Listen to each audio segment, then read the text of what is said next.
Hey guys, welcome back to the channel. Got a pretty quick and easy one for you today, but I think interesting.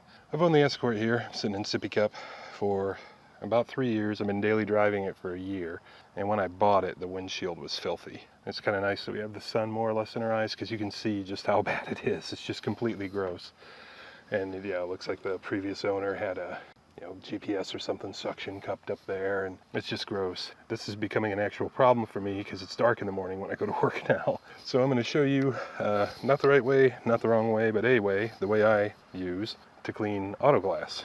And it's pretty straightforward and it's very cheap. What I do is I use whatever cheapest glass cleaner I can get. As odds are good that what's in this bottle isn't even the Meyer cheap stuff. And if you're not from my part of the country, Meyer is kind of like a 5%, 10% more fancy Walmart.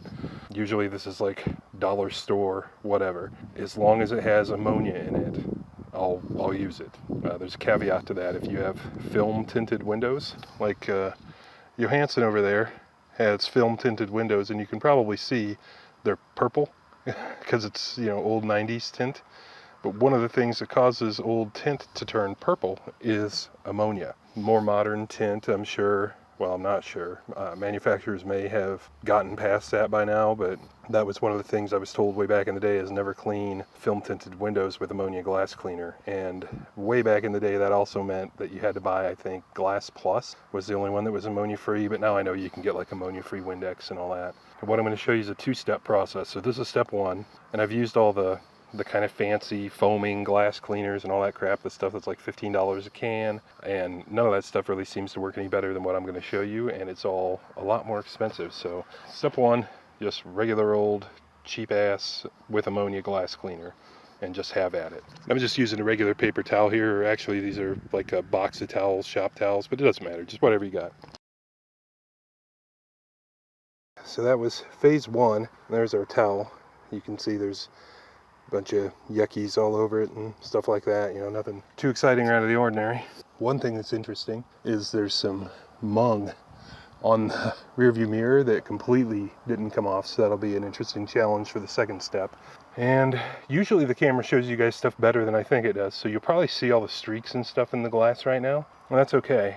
Actually, normally if it looks like that, if it's that bad, I would probably do it again with just glass cleaner, but I thought for today, it might be fun to just move on to step two and see what we get out of it.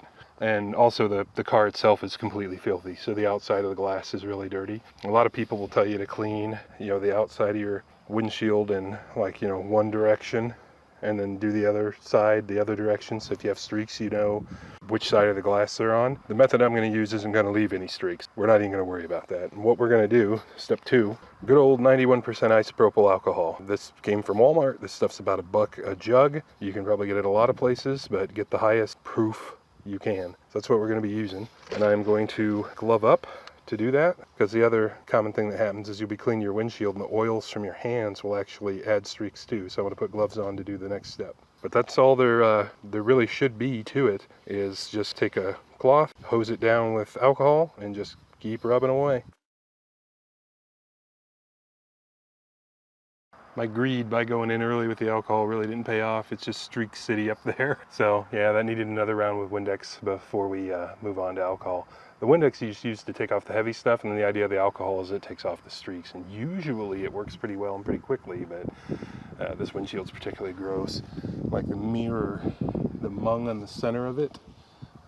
Again, the camera usually shows stuff better than I think it does. It's right there. It almost looks like maybe that's adhesive residue from when somebody stuck one of those stupid extra big mirrors or something on it. So I may actually have to get some lighter fluid out or something on that. But yeah, it's just Streak City. So I'm just gonna have to hit it again with Windex and then try the alcohol again. So that's much closer to a non-greedy point with the Windex. The windshield's pretty clean. When you take the towel across it, you can usually feel resistance on the glass, and the resistance is all pretty uniform now. Before I knew I was being greedy, I could feel rough spots in the glass, and most of that's pretty much gone now. So now I think it actually is prime time for our alcohol treatment, and we'll see how it goes this time. So I've been over the whole windshield with alcohol once, and some of it's better than others. But now what you can do wherever there's streaking is you just go over with a dry towel, and you can just wipe the streaks right off. It's like the alcohol just kind of picks it up and waits for you to come back to just knock it down. And around the mirror especially, it was really bad. I'm not sure why.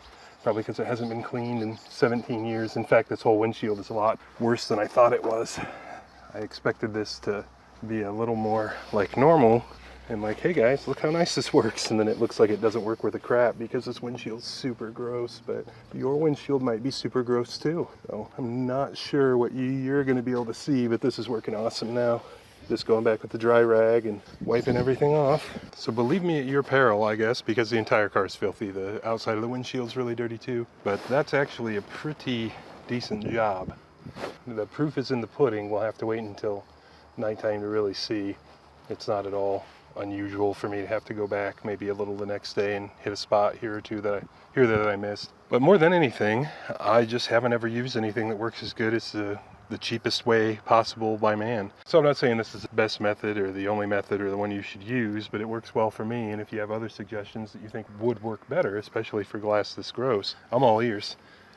And I think just for fun, since I'm here, one of the reasons I bought this car to begin with is because this dash isn't cracked. So I think I'm going to clean the dash and see if I can come up with some treatment for it. But you guys take care. We'll catch you on the next one. Or we'll probably catch you at nighttime and show you that.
It a little brighter than it really is outside, but those headlights would have been streaking me out real bad normally.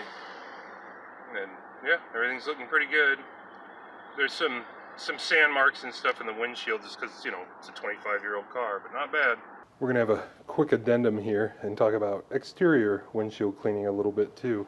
This came to my attention recently because pretty much every morning I get in the car these days, the windows are frosted, and for ages I've been using this Rain-X de-icer, which works really well and does have Rain-X in it, so you get all those benefits too. And last winter I was sent on a mission out of town at kind of last minute's notice, and about halfway there I ran out of washer fluid. I don't drive around with one of these in my car usually, so I just pulled into a truck stop and bought what they had.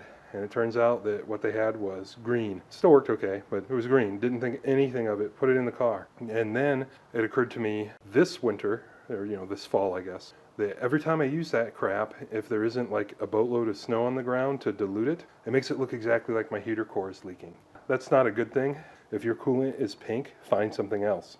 If your coolant is green, run this. On almost every car, your heater core is going to be right over on the passenger side by the cowl. So when your de-icer runs off onto the ground, you don't want it to be the same color as your antifreeze. So I actually just went out and filled mine again because I ran out this morning. And apparently in the year since I've done the heater core hoses, I've forgotten it on Escorts is actually right in the middle of the cowl. So it's not near the corner at all, but you guys get the point. You don't want to have something like this match something that's important to your car. And that is the real conclusion of this video. So as always guys, I want to thank you for stopping in, and we'll catch you on the next one. I'm Max, that's Saddington Bear, and we make videos like this all the time. Here are a couple links to some other videos we've made, and we really appreciate you guys stopping in.